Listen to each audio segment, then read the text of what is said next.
అసెంబ్లీలో తెలంగాణ డ్రాఫ్ట్ బిల్లుపై చర్చలో టీ ప్రాంత ప్రజా ప్రతినిధులంతా ఒక్కతాటిపై ఉండాలని కోరుతోంది టీజేఏసీ. అందులో భాగంగా ఇప్పటికే రంగంలోకి దిగారు టీజేఏసీ నేతలు. పార్టీలకు అతీతంగా తెలంగాణ ప్రాంత ప్రజా ప్రతినిధుల్ని విడివిడిగా కలుస్తుంది టీజేఏసీ నేతల బృందం. తెలంగాణ డ్రాఫ్ట్ బిల్లుపై అసెంబ్లీలో జరిగే చర్చలో తెలంగాణ ప్రజా ప్రతినిధులంతా ఐక్యంగా ఉండాలని టీజేఏసీ కోరుతోంది. పార్టీలకు అతీతంగా తెలంగాణకు చెందిన 119 మంది ఎమ్మెల్యేలు ఒక్కతాటిపై నిలవాలని పిలుపునిచ్చింది టీజేఏసీ. అన్ని పార్టీల తెలంగాణ ఎమ్మెల్యేలను విడివిడిగా కలుస్తోంది టీజేఏసీ నేతల బృందం. ఇప్పటికే టీటీడీపీ నేతలు ఎర్రబెల్లి దయాకర్రావు, మోత్కుపల్లి నరసింహులను కలుసుకుంది టీజేఏసీ. దీంతో పాటే సిపిఐ రాష్ట్ర కార్యదర్శి నారాయణతోనూ సమావేశమై మద్దతు కోరారు. ఇక అధికార కాంగ్రెస్ పార్టీకి సంబంధించి డిప్యూటీ సీఎం దామోదర్ రాజనరసింహతోనూ సీనియర్ మంత్రి జానారెడ్డితోనూ సమావేశమైన టీజేఏసీ ఐక్యంగా అసెంబ్లీలో టీ బిల్లుకు మద్దతు ఇవ్వాలని కోరారు. టీఆర్ఎస్, బీజేపీలు టీజేఏసీ భాగస్వామ్య పక్షాలు కావడంతో విస్తృత స్థాయి సమావేశంలోనే వారి మద్దతు కోరారు టీజేఏసీ నేతలు.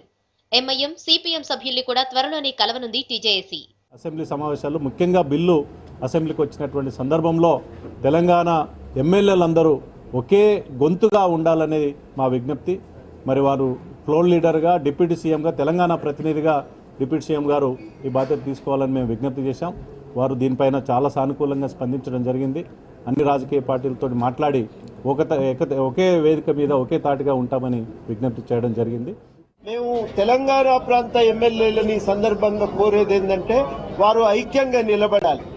ఐక్యంగా నిలబడి ఈ బిల్లు పైన అసెంబ్లీలో జరగవలసినటువంటి చర్చ తొందరగా ముగిసి అది బిల్లు ఢిల్లీకి, పార్లమెంటుకు వెళ్ళటానికి వారందరూ కూడా పూనుకోవాలి, చర్చ చేయాలి, ప్రయత్నం చేయాలి. సభ లోపల డ్రాఫ్ట్ బిల్లుపై చర్చ జరిగేలా సభ వెలుపల తమ కార్యాచరణని సిద్ధం చేసుకుంది టీజేఏసీ. దీంతో పాటుగా డ్రాఫ్ట్ బిల్లులో సవరణల కోసం ఢిల్లీ వెళ్లాలని టీజేఏసీ భావిస్తోంది. ఆంక్షలు, పరిమితులు లేని తెలంగాణ బిల్లును ఆమోదింపజేసుకుంటామని టీజేఏసీ అంటోంది. లోక్సభలో అవిశ్వాస తీర్మానం పేరుతో అత్యంత నాటకీయ పరిణామాలు చోటు చేసుకుంటున్నాయి. సొంత పార్టీ నేతలే అవిశ్వాస తీర్మానానికి పట్టుబట్టడం, మిత్రపక్షాలే సభని సజావుగా సాగనీయకపోవడం విస్తుగొలుపుతోంది. 3 రోజులుగా లోక్సభలో ఒకే సీన్ రిపీట్ అవుతోంది. వీటికి భిన్నంగా శుక్రవారం సమావేశాలు జరుగుతాయా? అసమ్మతి ఎంపీలు బెట్టు వీడతారా? లేక ప్రభుత్వం అవిశ్వాసాన్ని ఎదుర్కోవడానికి సిద్ధపడుతోందా? అసలు ఈ రోజు పార్లమెంట్లో ఏం జరుగుతుంది? మంగళవారం పార్లమెంట్.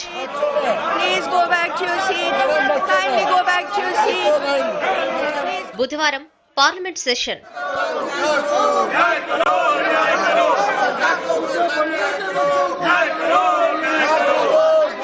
గురువారం పార్లమెంట్లో రగడ. సంఖ్య 101 శ్రీ లలిత్ మోహన్ శుక్లబైద్య. వరుసగా 3 రోజుల పాటు పార్లమెంట్ సమావేశాలన్నీ గందరగోళం మధ్య వాయిదా పడ్డాయి. సొంత పార్టీ ఎంపీల అసమ్మతి నోటీస్ నేపథ్యంలో తీర్మానాన్ని చర్చకు తీసుకునే విషయం ఆదిలోనే ఆగిపోతూ వచ్చింది. దీనికి కారణం యూపీఏ మిత్రపక్షాలే కావడం మరింత ఆసక్తికరంగా మారింది. అవిశ్వాస తీర్మానం చర్చకు రావడానికి సరిపోయే బలమున్నా ఆ తర్వాత ఓటింగ్లో తీర్మానాన్ని గట్టెక్కించేదెలా అని ఆలోచిస్తున్నారు సీమాంధ్ర ఎంపీలు. తెలంగాణకు వ్యతిరేకంగా ఇస్తున్న తీర్మానాన్ని సమర్థించలేమని ప్రధాన ప్రతిపక్షం బీజేపీ తేల్చి చెప్పడంతో సీమాంధ్ర ఎంపీలు వ్యూహం మార్చినట్టు కనిపిస్తోంది. అకాలీదళ్, శివసేన పార్టీలతో అవిశ్వాస తీర్మానానికి నోటీస్ ఇప్పించే ప్రయత్నాలు సాగుతున్నాయి. అకాలీదళ్ నేతలతో జగన్ భేటీ అయ్యే అవకాశాలున్నాయి.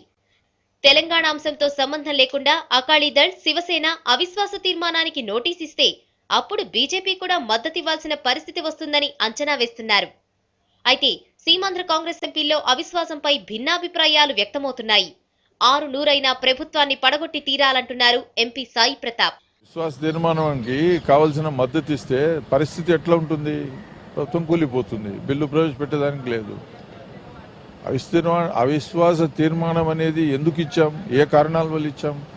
మా గోడు మేము వినిపించుకున్నా, ఎంపీస్కు రిజైన్ చేసి యాక్సెప్ట్ చేయమంటే చేయకపోయి హౌస్లో సస్పెండ్ చేసి మళ్ళీ మేము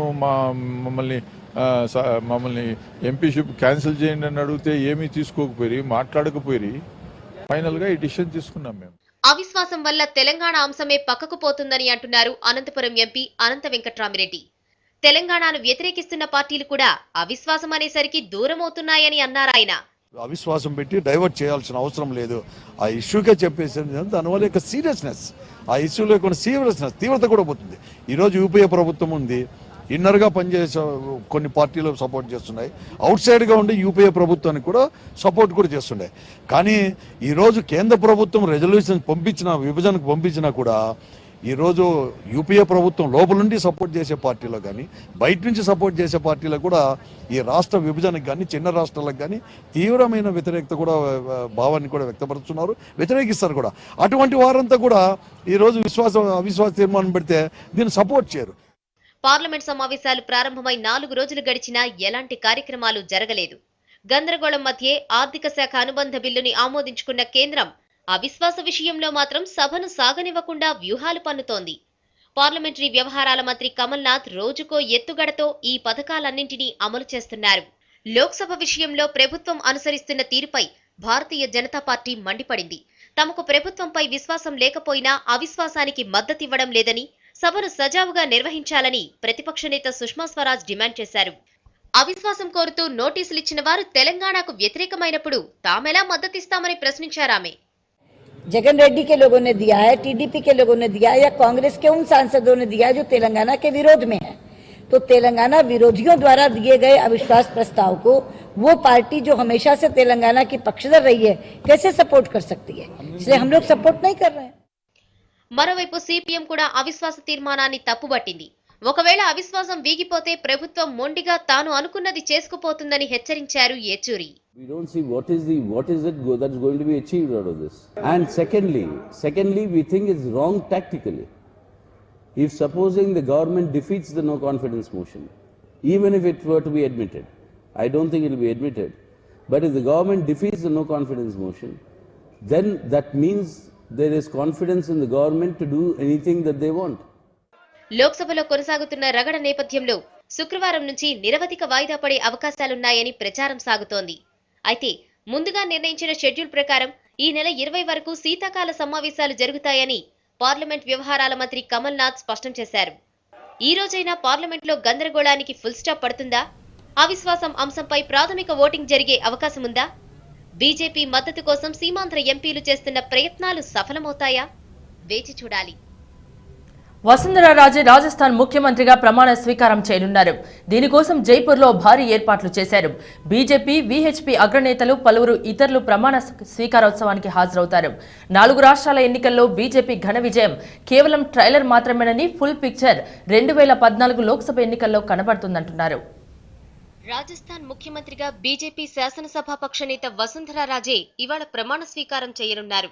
బీజేపీ ముఖ్యమంత్రులు రమణ్ సింగ్, శివరాజ్ సింగ్ చౌహాన్, పార్టీ అగ్రనేతలు రాజ్నాథ్ సింగ్, నరేంద్ర మోడీ, ఆర్ఎస్ఎస్ చీఫ్ మోహన్ భగవత్ సహా పలువురు ముఖ్యులు ఈ కార్యక్రమానికి హాజరవుతారు. మంత్రివర్గ ఏర్పాటు, బెర్తుల కేటాయింపుపై అధిష్టానంతో చర్చించాల్సి ఉన్నందున ప్రస్తుతానికి కేవలం వసుంధరా రాజే ఒక్కరే పదవీ ప్రమాణ స్వీకారం చేయనున్నారు. గవర్నర్ మార్గరెట్ ఆల్వా ఆమె చేత ప్రమాణ స్వీకారం చేయిస్తారు. వసుంధరా రాజే ప్రమాణ స్వీకారోత్సవానికి జైపూర్లోని అసెంబ్లీ ప్రాంగణంలో విస్తృత ఏర్పాట్లు చేశారు. 27 మంది ఉన్నతాధికారుల పర్యవేక్షణలో ఈ ఏర్పాట్లు జరిగాయి. బీజేపీలోని బూత్ లెవెల్ కార్యకర్తలు, నేతలకు సైతం ప్రమాణ స్వీకారోత్సవానికి హాజరు కావాలంటూ ఆహ్వానాలు వెళ్లాయి. అటు వసుంధరా రాజే ప్రమాణ స్వీకారోత్సవ ఏర్పాట్లు రాజరికపు రోజులను గుర్తుకు తెస్తున్నాయని రాజస్థాన్ కాంగ్రెస్ అధికార ప్రతినిధి అర్చనా శర్మ విమర్శించారు. బీజేపీ నేతలు ప్రజాధనాన్ని, అధికార యంత్రాంగాన్ని పెద్ద ఎత్తున దుర్వినియోగం చేస్తున్నారని ఆమె ఆరోపించారు. బీజేపీ తీరు ఫ్యూడల్ పోకడలను ప్రతిబింబిస్తోందని విమర్శించారు. అటు వసుంధరా రాజే తన కొడుకు జాల్వర్ ఎంపీ దుష్యంత్ సింగ్ తో కలిసి ప్రమాణ స్వీకారోత్సవ ఏర్పాట్లను పరిశీలించారు. అంతకుముందు ఛత్తీస్గఢ్ సీఎం రమణ్ సింగ్ ప్రమాణ స్వీకారోత్సవానికి ఆమె హాజరయ్యారు. 4 రాష్ట్రాల్లో బీజేపీ ఘన విజయం కేవలం ట్రైలర్ మాత్రమేనని వసుంధరా రాజే చెప్పారు. ఫుల్ పిక్చర్ 2014 లోక్సభ ఎన్నికల్లో చూస్తారని వ్యాఖ్యానించారు వసుంధర. టాలీవుడ్ మూవీ మధుమతి వివాదాల్లో చిక్కుకుంది. సినిమా హీరోయిన్ ఉదయభాను సీసీఎస్ పోలీసులను ఆశ్రయించింది. ట్రైలర్స్ లో తనను అశ్లీలంగా మార్ఫింగ్ చేశారంటూ ఆరోపించింది.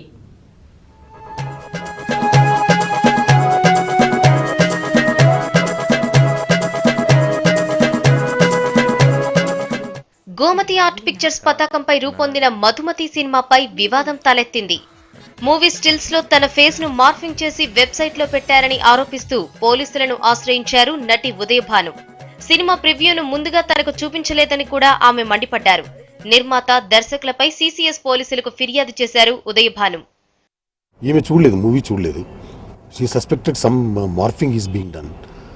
వెబ్సైట్లో కొన్ని వెబ్సైట్స్లో కొన్ని ఫొటోస్ రావటం మూలన వచ్చాయి. అవి చూసి ఈమెకు డౌట్ వచ్చింది. దట్స్ అది ప్రొడ్యూసర్ మీద.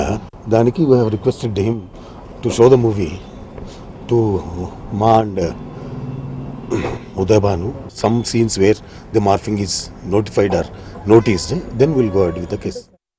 మధుమతి సినిమాపై వివాదం రేగడంతో చిత్ర దర్శకుడు, నిర్మాత సినిమా ప్రివ్యూను పోలీసులకు చూపించారు.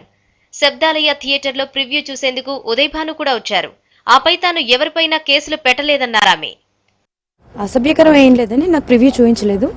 So I have a right to see the film before release. So police దాకా వెళ్ళేదాకా నాకు ప్రివ్యూ దొరకలేదు. సో ప్రివ్యూ చూశాను. నా పాట అలాగే ఉందండి. మిగతా విషయాలు నాకు తెలియదు, కానీ ఎవరి మీద కేసు ఏం పెట్టలేదండి. నేను ఇంకేం కేసు ఏం పెట్టలేదు. ఇట్స్ జస్ట్ సినిమా చూడాలనుకున్నాను, చూశాను బిఫోర్ రిలీజ్. ఉదయభాను అనవసర రాద్ధాంతం చేశారని మధుమతి దర్శకుడు రాజా శ్రీధర్ మండిపడ్డారు. అటు నిర్మాత కడియం రమేష్ సైతం అదే మాట అన్నారు. ఎలాంటి మార్ఫింగ్ జరగలేదని తెలిపారు. యూఎస్ సర్టిఫికెట్ ప్రొజెక్ట్ చేయకూడదు, థియేటర్స్కి రాకూడదనే రైట్ ఎవరికి లేదు. అలాంటప్పుడు సెన్సార్ ఆఫీసులో అనవసరం. ఏది కూడా మనకి ఇంకా రూల్స్ అండ్ రెగ్యులేషన్స్ పెట్టుకొని ఈ సెన్సార్లు ఇవన్నీ మెయింటైన్ చేయాల్సిన అవసరం లేదండి. ఎవరో ఒక ఆర్టిస్ట్ వచ్చేసి ఈ సినిమాని రిలీజ్ అవ్వకూడదు అని ఆపాలని ప్రయత్నం చేయడం అనేది అది అమానుషం, దారుణం. పబ్లిసిటీ స్టంట్ ఆవిడ ఇష్టం అండి, నాకు అవసరం లేదు కదా. రేపు క్యూబ్స్కి డబ్బులు కట్టుకోవాలి, వీటన్నిటి డబ్బులు కట్టుకొని మేము రిలీజ్ చేయాలి. ఈ టైంలో మాకు ఈ హెరాస్మెంట్ అవసరమా? డెఫినెట్లీ హెరాస్మెంట్ ఇది. ఇప్పుడు రేపు థియేటర్లో రిలీజ్ అవుతున్నప్పుడు ఈ టైంలో మాకు ఈ బాధ ఏంటండి? ఇప్పుడు ఆవిడ లేరు, అవుట్ ఆఫ్ కంట్రీ ఉండినారు, యూఎస్ వెళ్ళారు, వచ్చారు. ఆవిడ మాకు ప్రాబ్లం ఉండింది, ఆవిడ వచ్చారు. వచ్చింది ఇప్పుడు ఆవిడ చూసిన తర్వాత కదా సినిమా రిలీజ్ చేస్తున్నాం. ఆఫ్టర్ రిలీజ్ అని చూపించట్లేదు కదా మనం. చూడొచ్చు, తప్పే ఉందండి, చూడండి. లేదు కదా, ఇప్పుడు బయటకు వచ్చాను అశ్లీలంగా ఉన్నా అని చెప్పింది ఆవిడ. లేదు కదా, వెబ్సైట్లో పెడితే మాకు సంబంధం ఏంటి సార్? సినిమా మేము తీసా, సినిమా గురించి అడగండి. వెబ్సైట్ల గురించి, ఇంటర్నెట్ గురించి అడిగితే నేనే చెప్తాను. మధుమతి సినిమా వివాదాన్ని పరిష్కరించేందుకు సినీ ప్రముఖుడు తమ్మారెడ్డి భరద్వాజ రంగంలోకి దిగారు. సినిమా ప్రివ్యూను పరిశీలించిన ఆయన ఉదయభానుకు, దర్శక నిర్మాతలకు మధ్య రాజీ కుదిర్చారని సమాచారం. దీంతో ప్రస్తుతానికి వివాదం సద్దుమణిగినట్టు తెలిసింది. కొంచెం జాగ్రత్తగా మేనేజ్ చేయి. నాకు వదిలే గురు, నేను చూసుకుంటాగా. ముందు బయట చూసుకో.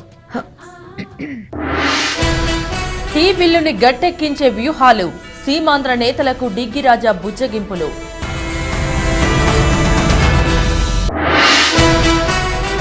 సోనియా, సీఎం కిరణ్ పై విమర్శలు, విభజన తీరుపై మండిపడ్డ చంద్రబాబు.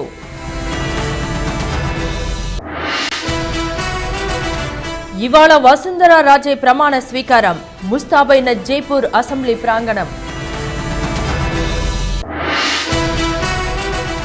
మధుమతి సినిమాపై వివాదం, నిర్మాత, దర్శకుడిపై ఉదయభాను కేసు.